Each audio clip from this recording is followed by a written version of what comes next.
नमस्कार, आपण पाहत आहात रॉयल महाराष्ट्र न्यूज. सत्य, निर्भीड, निष्पक्ष आणि विश्वासार्ह पत्रकारितेचा आवाज. निवडणुकीच्या पद्धतीने होऊन गेलेली आहे. आता शेवटी बघा, निकाल आल्यानंतर जनतेने दिलेला कौल हे सगळ्यांनी मान्य करायचा असतो. आणि मग अशा निवडणूक झाल्यानंतर कुणाला विनाकारण वेडेवाकडे बोलणे, चुकीचे मेसेज करणे, चुकीचे स्टेटस ठेवणे हे आता थांबलं पाहिजे. शेवटी गाव म्हणून आपण सगळेजण एकत्र कायम राहिलेलो आहे. जय पराजय हा होतच असतो. शेवटी इतक्या वर्ष आम्हीही पराजय पचवलेला आहे, तो शांततेने पचवलेला आहे. तुम्ही काही गोष्टी शांततेने केल्या पाहिजेत. शेवटी आता आपल्याला भविष्यकाळामध्ये निवडून आलेले सगळेच 21 उमेदवार हे त्या आपापल्या प्रभागामध्ये काम होणे, विकास करणे हा प्रत्येकाचा दृष्टिकोन असतो. इथून पुढच्या सगळ्या चांगल्या कामात आपण बरोबरीनं काम करूया अशी आमची मानसिकता राहील. हे दमदाटी करणे, वेगळे स्टेटस ठेवणे हे सगळं बंद करावं असं मी मनपूर्वक त्यांना आवाहन करतो, विनंती करतो. असं म्हटलं की 700 मतामुळं आमचा पराभव झाला, नाहीतर रेल्वेपूरकर आमच्या बरोबर आहे. बाहेरील 700 मतामुळे त्याबाबत काय? बाहेरील 700 मतं असा काही विषय नाही. तो विषय सगळा रणजित सांगेल तुम्हाला. नमस्कार. जयदीप दादा,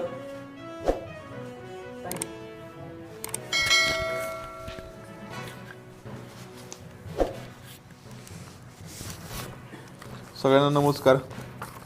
जयदीप दादा, तुम्ही एक प्रश्न उपस्थित केला आहे की माझी जिल्हाध्यक्षांनी सांगितलं आहे की 700 मतं काहीतरी बाहेरचे आली किंवा काय झालं. तर आता तुमचं गाव साप आहे, मी तुमच्या गावापासून सांगतो की सापमधली ही व्यक्ती आहे बघा, प्रकाश उत्तम कदम. हे तुमच्या ओळखीची व्यक्ती आहे ना. त्यांच्या बायकोचं मतदान आहे प्रभाग क्रमांक 6 मध्ये. प्रभाग क्रमांक 6. त्याच व्यक्तीचं नाव आहे सुनंदा प्रकाश कदम. त्यांचंच मतदान पुन्हा सापमध्ये एक नोंद आहे बघा, कदम सुनंदा प्रकाश. बरोबर आहे का इम्रान अल्ताफ मोरे साहेब? म्हणजे बोगस मतदान त्यांनी स्वतः बऱ्याच ठिकाणी नोंद केलेली आहेत. हे एक तुम्हाला दाखवतोय, डेमोला दाखवतोय. आता त्यांच्याच भगिनी, आता आमच्या भगिनीसारख्याच आहे ती मृणाल गुलाब माने, ह्यांचं नाव रहिमपूरच्या प्रभाग क्रमांक 2 मध्ये सुद्धा आहे.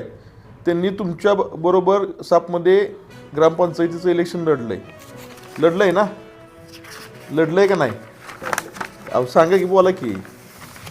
हे त्यांचं नाव मतदारयादीतलं सापच्या, म्हणजे सापच्या मतदारयादीत तुम्ही ग्रामपंचायत म्हणून लढताय सुद्धा आणि रहिमपूरमध्ये येऊन बोगस मत मारताय. ही किती बोगस मतं आहेत हे हा एक विषय झाला. आता तुम्हाला दुसरा एक बोगस त्यांचा विषय सांगतो मिनिटांना, की प्रभाग क्रमांक 10 मध्ये घर नंबर आहे 1706चा अ. ह्या 1706च्या अ मध्ये अनेक बोगस नावं नोंद केलेत. 1706 नंबर घर नंबरचा उतारा आणलाय. घर नंबरचा उतारा आहे पृथ्वीराज परशुराम माने, वसंतदादा पाटील विद्यालयाचे माजी प्राचार्य, त्यांचा घर नंबरचा उतारा आहे. आणि ही आता लाईव्ह डॉक्युमेंट आहेत, म्हणजे अशी काही जुने काही डॉक्युमेंट नाहीत. त्यांच्या घरावर अनेक बोगस नावं वाढवलीत. त्याचं एक तुम्हाला ही सांगतो की हेमंत लक्ष्मण सावंत, प्रभाग क्रमांक काय बघा, काय प्रभाग क्रमांक 10, घर नंबर बघा काय, 1706चा अ. ही व्यक्ती कुठली आहे? घर नंबर त्यांचाच आहे ना. आता त्यांचंच नाव बघा, किरोलीच्या यादीतलं नाव बघा, हेमंत लक्ष्मण सावंत. कुठलं नाव आहे? किरोलीच्या यादीतलं आहे ना नाव. लाईव्ह दाखवतोय तुम्हाला. हेच प्रभाग क्रमांक 10 मधलं दुसरं नाव, शकुंतला लक्ष्मण सावंत. घर नंबर बघा तुम्ही सगळ्यांनी, प्रभाग क्रमांक बघा. बरोबर आहे ना? बरोबर आहे का? काय घर नंबर आहे? 1706चा अ. तुम्हाला उतारा सुद्धा दाखवलाय घराचा.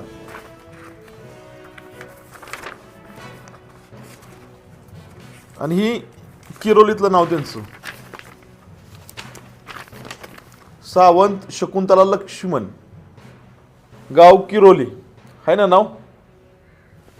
नक्की बोगस मतदान कुणी नोंदवलं आणि कुणी केलं ही त्यांनी खऱ्या अर्थानं जनतेला समोर येऊन सांगितलं पाहिजे. लाईव्ह उतार्यासहित तुम्हाला आणि पुरावे सहित सगळे डॉक्युमेंट दिलेत. आता ही आणखीन एक दुसरं नाव प्रभाग क्रमांक 6 मधलं विजय दादासो पवार, प्रभाग क्रमांक 6 मध्ये नाव आहे ना नाव? आहे का? त्यांचं पवारवाडीच्या यादीतलं नाव.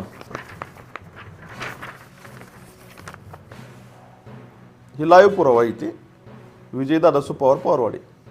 अशी अनेक नावं जवळजवळ 350 ते 400 बोगस नावं माजी जिल्हाध्यक्षांनी या रहिमपूरच्या मतदार यादीमध्ये नोंद केल्या ते वेगवेगळ्या पद्धतीने. ह्याच्या आधी 1100-1200 नावं बोगस नोंद होती. त्याची जर पुरावा त्यांना पाहिजे असतील तर निलेश दादा आहेत, नंदू आहेत, आमच्या पार्टी अध्यक्ष चित्रलेखा मणिता आहे ती, सतीश अध्यक्ष आहे ती, विक्रमाबा आहे तीच, साहेबराव आहेत, तुषार चव्हाण आहे ती, ही संपूर्ण टीम आमची. त्यांना किरण तात्या आहेत समोर लाईव्ह. ही संपूर्ण टीम टोपे सरकार आहेत. सगळी टीम त्यांना पाहिजे तिथं संपूर्ण डॉक्युमेंट द्यायला तयार आहे. आत्ताचे लाईव्ह तुम्हाला उदाहरण दिलेत की बोगस मतदान त्यांनी वाढवलं आणि फेक नेरेटिव्ह जनतेत पसरवणं त्यांनी बंद करावं अशी आमची त्यांना आमचं म्हणणं आहे. आणि त्यांना जर पुरावं पाहिजे असतील आणि समोर डिबेट करायचं असेल तर आमची टीम समोरासमोर डिबेट करायला तयार आहे. त्यांनी बी डॉक्युमेंट घेऊन यावी. आम्ही बी लाईव्ह तुम्हाला डॉक्युमेंट दाखवलेत घर नंबर सहित, घराच्या उतारासहित. तर त्यांनी हा जो फेक नेरेटिव्ह करायचा चाललाय तो बंद करावा आणि त्यांच्या जर काय त्यांच्या आरोपात जर तथ्य असले तर त्यांनी डॉक्युमेंट घेऊन यावं. आम्ही गेले 10 वर्षाची डॉक्युमेंट आमच्याकडे संपूर्ण रेडी आहेत की गावात बोगस मतदान त्यांनी वाढवली किती. आत्ता सुद्धा त्यांनी वाढवलेली नावं बोगस प्रभाग क्रमांक 10 मध्ये आहेत, प्रभाग क्रमांक 6 मध्ये आहेत, प्रभाग क्रमांक 9 मध्ये सुद्धा बोगस मतं येऊन लोक करून गेली. जयपूरची लोक गेली, त्रिमलची लोक करून गेली. अशी बरेच बोगस मतदान त्यांनी वाढवलंय आणि विनाकारण भाजपला बदनाम करण्याचं त्यांचं आता एक षडयंत्र आहे. हे त्यांनी थांबवावं. तसं बघितलं तर आपण मागच्या 2016च्या निवडणुकीमध्ये मतदान वाढवण्याचा शेवटचा प्रोग्राम होता. मतदान वाढीचा शेवटचा प्रोग्राम होता. त्या प्रोग्राममध्ये अचानकपणे प्रभाग क्रमांक 2 मध्ये अचानकपणे जवळपास 250 मतं नव्यानं वाढवण्यात आली होती. त्याच्यावर मी तक्रार घेतली कराडला निवडणूक शाखेमध्ये आणि ती केस मुंबई हायकोर्टपर्यंत गेली. ते कोर्टाने आदेश केला की ते सगळीच्या सगळी मतं बास्केटमध्ये ठेवा, ती मतदार यादीत आली नाही पाहिजेत. म्हणून 2016च्या निवडणुकीला आम्हाला निवडणूक ती प्रभाग 2 मधली सोपी गेली. ही त्यांची नेहमीची स्टाईल आहे. ह्यापूर्वी तुम्ही जर बघाल काशीद गल्लीमध्ये कटमन्नी, छत्रे अशा वेगवेगळ्या आडनावांनी कर्नाटकमधली मतं इथं आली होती. कर्नाटकमधली सुमारे 250 ते 350 मतं कटमन्नी, छत्रे, डोंबर ह्या वेगवेगळ्या आडनावांनी ती मतं वाढवली होती. म्हणजे चुकीचा पॉईंट ह्या शहराला ह्या समोरच्या राष्ट्रवादी काँग्रेस पार्टीच्या लोकांनी गेली 20 वर्ष सत्ता जी भोगली ती रहिमतपूरची जी जनता आहे त्यांचा कौल न घेता त्यांचा जो कौल मिळत होता त्यांना तो ह्या सगळ्या बोगस मताच्या आधारावर मिळत होता. आणि आता ही बोगस मतं मतदार यादीतून हळूहळू कमी झालेली आहेत आणि त्याचा हा झालेला हा निकाल जो आहे त्याचा हा परिणाम आहे. म्हणजे जनता कायम आमच्याबरोबर होती का तर होतीच गेल्या 15-20 वर्षामध्ये. पण ही जी बोगस मतं त्यांनी नोंदवलेली होती कटमन्नी, डोंबर, छत्रे ह्या मतांच्या आधारे ते सातत्याने सत्तेमध्ये राहण्याचा प्रयत्न करत होते, राहत होते. ही अशी अनेक नावं आहेत बघा. ही जवळपास 35 एक नावं आहेत त्या आडनावांची जी मतदार यादीमध्ये सातत्याने येत होती. सतत 10-15 वर्षापासून तेच काम ते करत होते. आणि आता ह्या वेळेला कसं झालेलं आहे की यावेळेला ती सगळी बोगस मतं कमी झाल्यामुळं थोडीशी तिळपापड त्यांचं झालेलं आहे आणि ते अनाठाई काहीही बोलत आहेत. त्यांचं परवाचं स्टेटमेंट मी ऐकलं तुझ्या मुलाखतीमधलं की सभागृहामध्ये कोणी काय वेडंवाकडं वागलं तर आम्ही त्यांचे निवस्त्र करू असे. हे काय बोलण्याची भाषा नाही. किमान ती त्यांना तरी शोभा देत नाही. 15-20 वर्ष तुम्ही सत्तेत राहिल्यानंतर एवढे मोठे पद बघवल्यानंतर आपण काय बोलतो. सभागृहामध्ये 50% भगिनी आहेत. मग आपण काय बोललं पाहिजे काय बोललं नाही पाहिजे ह्या गोष्टीची त्यांनी भान ठेवून विचार केला पाहिजे असं माझं व्यक्तिगत मत आहे. निवडणुका येतात जातात पण आपण काय बोलतो काय बोललं पाहिजे काय नाही आपण ठरवलं पाहिजे.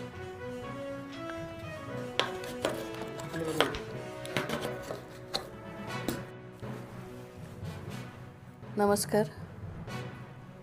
नुकतीच आपल्या रहमतपूर नगरपालिकेची निवडणूक पार पडली आणि त्याच्यामध्ये भारतीय जनता पक्षाच्या वतीने आम्ही सर्वजण लढलो. या प्रेसचं महत्त्वाचा उद्देश एवढाच आहे की ज्या नागरी बंधू भगिनींनी आमच्यावर विश्वास ठेवला आणि आज आमचं संख्याबळ बघता 9 आमचे उमेदवार निवडून आलेले आहेत आणि महत्त्वाचं म्हणजे नगराध्यक्षपदाची माळ ही आमच्या भारतीय जनता पक्षाच्या पॅनलला मिळालेली आहे. हा आम्हाला सगळ्यांना एक आनंदाची आम्हाला गोष्ट वाटते. आणि मग यामध्ये जायचं म्हटलं तर शेवटी निवडणूक ही सगळ्यांनी मिळून लढायची असते. आमच्या रहमतपूरचे सर्व कार्यकर्ते, नेते मंडळी, नागरिक बंधू भगिनी यांनी खूप चांगलं काम केल्यामुळं आज आम्हाला हे चांगले दिवस दिसले आहेत. काही सीट्स आमच्या गेलेल्या आहेत, काही ठिकाणी आम्ही कमी पडलेलो आहे, हे आम्हाला मान्यच आहे. पण जो काही हा विजय आम्हाला मिळाला आणि मुख्य म्हणजे नगराध्यक्ष पद आम्हाला मिळालं, त्यामुळं आमची जनता पार्टीची एक मान उंचावली असं मला वाटतं. भाजपची मान उंचावली हा याचा आम्हाला आनंद आहे. महत्त्वाचा विषय एक येतो की यामध्ये आज आमचे आमदार माननीय मनोजदादा घोरपडे आहेत, ते भारतीय जनता पार्टीचे आमदार हे आम्हाला मिळाले. दुसरा विषय, रहमतपूरकडं ज्यांचं लक्ष खूप होतं आणि आहे ते आमच्या भारतीय जनता पक्षाचेच नामदार जयकुमारजी गोरे, त्यांचं इथं लक्ष होतं. त्याचप्रमाणे जे प्रभारी होते सातारा जिल्ह्याचे ते माननीय श्रीमंत छत्रपती शिवेंद्रराजे भोसले हे होते, त्यांचं इथं लक्ष होतं. त्याचप्रमाणे श्रीमंत छत्रपती उदयनराजे भोसले आणि हे निवडणूक प्रमुख जे होते सातारा जिल्ह्याचे माननीय धैर्यशील दादा कदम, या सगळ्यांचं खूप चांगलं सहकार्य आम्हाला सगळ्यांना मिळालं. शेवटी निवडणूक ही कोणा एकाची नसते, कोणाच्या एकाच्या नावावर नसते. आज मला आनंद वाटतो आहे की या पॅनलचं प्रमुख पद मला मिळालं आणि म्हणूनच मला आज ही आभार मानण्याची संधी मिळाली. कारण रहमतपूरकर वासियांनी जिथं योग्य तिथं खूप छान आम्हाला मदत केलेली आहे. आणि हे जे पॅनल आमचं आलेलं आहे भारतीय जनता पक्षाचं, हे फार अत्यंत चांगला कारभार करण्याचा उद्देश ठेवून समोर आलेलं आहे. आमच्या समोर तुम्ही सगळ्यांनी बघितलं असेल की काही जाहीरनाम्यामध्ये काही गोष्टी असतील, जाहीरनामे आहेत त्या तर होणारच आहेत, पण याहीपेक्षा अजूनही काही चांगले संकल्प आमच्या सगळ्यांच्या मनामध्ये आहे. मला खात्री वाटते की आम्ही सगळे मिळून एकत्र मिळून रहमतपूर गावाचा सर्वांगीण विकास करण्याच्या दृष्टीने प्रत्येकजण कार्यरत राहू. कुठंही आमच्यामध्ये वेगळेपण असणार नाही. शेवटी पक्ष हा आम्हाला बांधत असतो आणि भारतीय जनता पक्षाच्या संघटनेला फार महत्त्व आहे. तसं आमची संघटनेची शक्ती आता वाढलेली आहे आणि हीच शक्ती रहमतपूर मोठं करण्यासाठी आणि खऱ्या अर्थाने रहमतपूरची मान उंचावण्यासाठी आम्ही सर्वजण प्रयत्न करणार आहोत.